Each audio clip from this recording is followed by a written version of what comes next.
Hello student, ये हमारा जो क्लास है वो टाइप्स ऑफ अकाउंट में जो थर्ड अकाउंट है नॉमिनल अकाउंट, उसके लिए हमने क्लास प्रिपेयर किया हुआ है।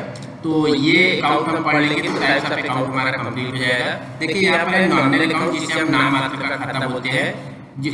इसमें है क्या, nominal account is an account related to expense, losses, income and gains. मतलब ये जो नॉमिनल अकाउंट है इसमें किसी पर्सन के अकाउंट भी नहीं होते हैं और किसी गुड्स या एसेट या प्रॉपर्टी का भी अकाउंट नहीं होता है। ये बिजनेस के कुछ ऐसे अकाउंट्स होते हैं जो इनकम या एक्सपेंस से रिलेटेड होते हैं या फिर लॉस या गेन से रिलेटेड होते हैं। बिजनेस के प्रॉफिट और लॉस पर उनका इम्पैक्ट पड़ता है, बट ना तो कोई पर्सन है और ना ही कोई एसेट है। तो इस प्रकार से जो नॉमिनल अकाउंट है उसमें कुछ एक्सपेंसेस होते हैं, कुछ लॉसेस होते हैं, कुछ इनकम्स होते हैं, कुछ गेन्स होते हैं। तो इन सभी के अकाउंट अगर हमको ओपन करने हैं तो वे सभी जो अकाउंट ओपन होंगे वो नॉमिनल अकाउंट के अंडर में ओपन किए जाएंगे। नॉमिनल अकाउंट का जो रूल्स है वो है debit all expenses and losses. मतलब बिजनेस में अगर किसी भी प्रकार का एक्सपेंस हो रहा है या लॉस हो रहा है तो उसके अकाउंट को हम डेबिट कर देंगे। And credit all income and gains. अगर बिजनेस में कोई इनकम हो रहा है या कोई गेन हो रहा है, कोई रिसीविंग हो रही है, प्राप्ति हो रही है, तो उसके अकाउंट को हम क्रेडिट कर देते हैं। तो ये इसका रूल्स है, debit all expenses and losses and credit all income and gains. ये जो हमारा की रूल्स है।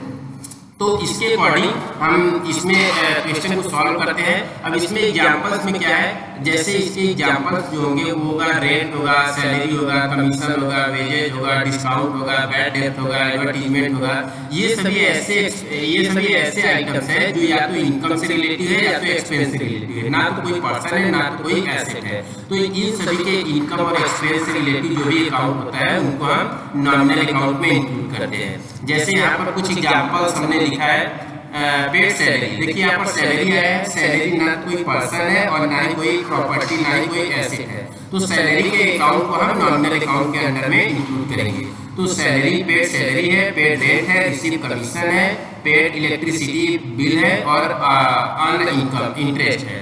ऐसे करके हमने कुछ एग्जांपल्स यहाँ पर नोट किए नॉमिनल अकाउंट के। अब इनको हम जनरलाइज कर लेते हैं। तो पहली एंट्री है पेड सैलरी। सैलरी अगर हम पेड कर रहे हैं तो ये हमारा एक्सपेंस है। सैलरी अगर पेड कर रहे हैं तो सैलरी एक्सपेंस है। तो अभी इसका रूल्स हमने पढ़ा है, debit all expenses and losses. अगर बिजनेस में एक्सपेंस हो रहा है या लॉस हो रहा है तो उसके अकाउंट को हम डेबिट कर देंगे, और अगर इनकम हो रहा है या गेन्स प्राप्ति हो रही है तो उसके अकाउंट को हम क्रेडिट कर देंगे। तो पेड सैलरी, सैलरी पे कर रहे हैं, पेड कर रहे हैं मतलब एक्सपेंस हो रहा है 5000। तो सैलरी अगर एक्सपेंस हो रहा है तो सैलरी के अकाउंट को हम डेबिट कर देंगे। तो यहाँ पर इंटू हो जाएगा salary account debit to cash में पेमेंट करा है तो कैश को क्रेडिट कर देंगे। तो salary account debit to cash account. यहाँ पर सैलरी एक्सपेंस हो रहा है इसलिए सैलरी को हमने डेबिट कर दिया। तो salary account debit to cash account, value हो जाएगा 5000 रुपीज और नरेशन हो जाएगा being salary paid by cash. ठीक है, सैलरी को हमने कैश में पे किया है। सेकेंड एंट्री है पेड रेंट 3000। अब यहाँ पर सेकेंड एंट्री में रेंट हमने पे किया है 3000। तो जो रेंट पे किया गया है 3000, इसके फिर ये एक्सपेंस है, रेंट भी एक्सपेंस है, नॉमिनल अकाउंट है।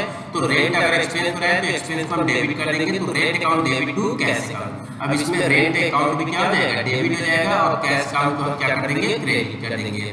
तो एंट्री हो जाएगी rent account debit to cash account 3000 और नरेशन हो जाएगा being rent paid by cash.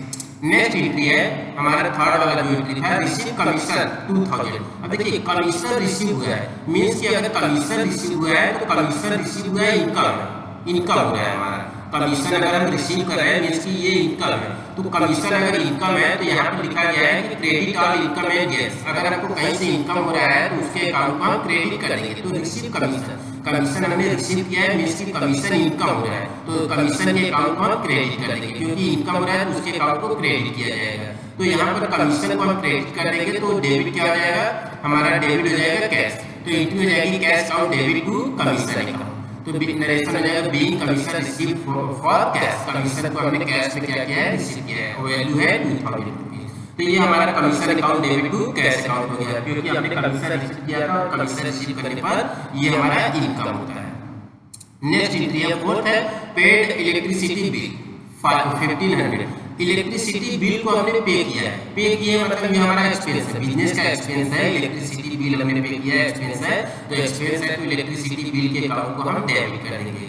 तो इसकी जो एंट्री हो जाएगी वो हो जाएगा electricity account debit to cash account. अब इलेक्ट्रिसिटी बिल लिख दीजिए या इलेक्ट्रिसिटी, तो electricity expense account debit to cash account. अब यहाँ पर इलेक्ट्रिसिटी इसलिए डेबिट हुआ है क्योंकि उसको हम क्या कर रहे हैं, पेमेंट कर रहे हैं। तो पेमेंट कर रहे हैं तो उसके अकाउंट को डेबिट कर देंगे और कैश अकाउंट को क्रेडिट कर देंगे। तो electricity bill account debit to cash account, क्योंकि ये हमारा एक्सपेंस है। और लास्ट एंट्री है अर्न इंटरेस्ट 1000। इंटरेस्ट यहाँ पर अर्न किया गया है, ठीक है।